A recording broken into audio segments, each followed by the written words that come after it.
புதியதாக நியமிக்கப்பட்ட ஈரோடு புறநகர் மேற்கு மாவட்ட அதிமுக பொறுப்பாளர் ஏ.கே.எஸ். செல்வராஜ் எம்எல்ஏ பவானிசாகர் தொகுதிக்கு வருகை தந்து கட்சி நிர்வாகிகளுடன் ஆலோசனையில் ஈடுபட்டு வருகிறார்.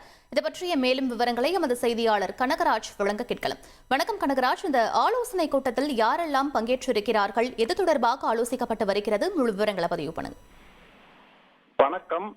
அதிமுகவில் பிரிந்தவர்களை ஒன்று சேர்க்க வேண்டும் என முன்னாள் அமைச்சர் கே.ஏ. செங்கோட்டையன் கருத்து தெரிவித்த நிலையில் அவர் தனது கட்சி பொறுப்பிலிருந்து நீக்கப்பட்டு கட்சி தலைமை நடவடிக்கை எடுத்தது. இதைத் தொடர்ந்து ஈரோடு புறநகர் மேற்கு மாவட்டத்திற்குட்பட்ட பவானிசாகர், கோபிச்செட்டிப்பாளையம் மற்றும் அந்தியூர் ஆகிய 3 சட்டமன்ற தொகுதிகளுக்கு மேற்கு மாவட்டத்திற்கு புதிய மாவட்ட பொறுப்பாளராக கோவை மாவட்டம் மேட்டுப்பாளையம் சட்டமன்ற தொகுதியைச் சேர்ந்த எம்எல்ஏ ஏ.கே. செல்வராஜ் நியமனம் செய்யப்பட்டார்.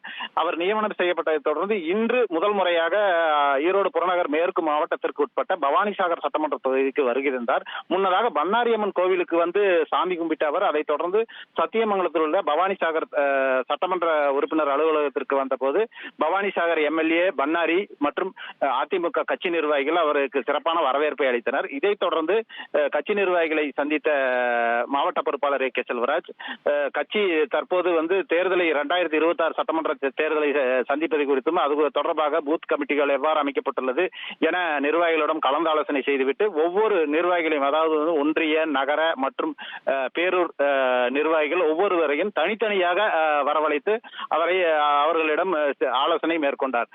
தேர்தல் தொடர்பான நடவடிக்கைகள் சிறப்பாக நடைபெற்று வருவதாகவும் கட்சியில் புறநகர் மேற்கு மாவட்டத்தை பொறுத்தவரை பவானிசாகர் சட்டமன்ற தொகுதியில் கட்சி நிர்வாகிகளிடையே எந்த அதிருப்தி இல்லை எனவும் செய்தியாளர்கள் மத்தியில் பேசும்போது அவர் தெரிவித்தார். தொடர்ச்சியாக கட்சி பணிகள் சிறப்பாக நடைபெற்று வருவதாக தெரிவித்தார்.